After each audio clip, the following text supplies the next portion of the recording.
My aloof roommate is physically linked to my water cup. I twist the cap and he groans. I take a sip and he licks his lips. But when I poured bubble tea into it and took a few hard pulls on the straw, he lunged at me and snatched the cup away. Don't suck. My cheap plastic water bottle hit the dorm floor and shattered. Great. My roommate, Sebastian, slid a drawer open and pulled out a cup. Here, take this. It was a glass tumbler. High quality stuff. It had these transparent purple lavender flowers swirling around the glass. The lid had a small, tight silicone hole tailored for a straw. It looked brand new. Pristine. I was honestly a little shook. Thanks, man. He avoided my eyes, turning his back to me to focus on his gaming rig. I carefully twisted the lid open. Immediately, a suppressed, low groan came from Sebastian's direction. I poured some warm water in and took a sip. Sebastian sucked in a sharp, jagged breath. His hand on the mechanical keyboard trembled, his fingers slipping off the keys. He licked his lips, looking like he was enduring some kind of torture or intense pleasure. His lips were thin, the Cupid's bow sharp like a knife. Looking at them made me want to bite them. Yeah, okay, I admit it. I'm into Sebastian. I swear to God, before I met him, I was the straightest guy in the state. After high school, my only plan was to get to college and bang a hot, bubbly cheerleader. But the moment I walked into this dorm and saw Sebastian,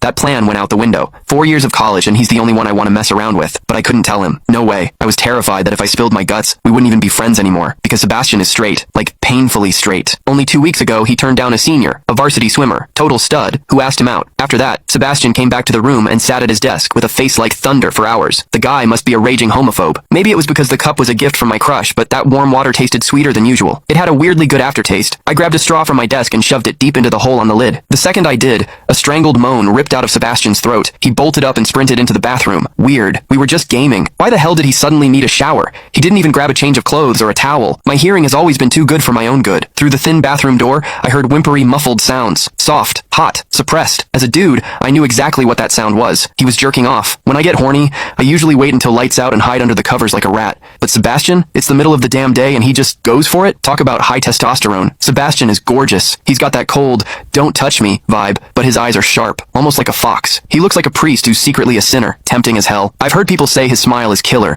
but I've never actually seen it. Sitting there, I couldn't help but picture what was happening behind that door. That aloof, icy face flushed with heat, his lean, muscular body, the veins popping on the back of his hand as he gripped himself. Does he keep that cold expression even when he's beating his meat? My thoughts were getting way too dirty. My face felt hot. After a long time, I heard a final, guttural grunt from the bathroom. The door clicked open, and Sebastian walked out. His face was bright red, a sheen of sweat glistening on his forehead. There was a visible tooth mark on his lower lip where he'd bitten down too hard. He walked straight to his wardrobe, grabbed fresh clothes, and went right back into the bathroom. Then the shower turned on. Okay, now he was actually cleaning up. The mental image of him panting in there made my throat dry. I grabbed the glass tumbler again and chugged a few large gulps. The water in the bathroom stopped, then started again. It took him forever to come out. When he finally did, he looked at me with this weird, resentful glare. Strange. Was I imagining things? Sebastian sat back down to game, and I poured myself another refill. I wasn't really thirsty anymore. Click the link in my bio to get the full story for free.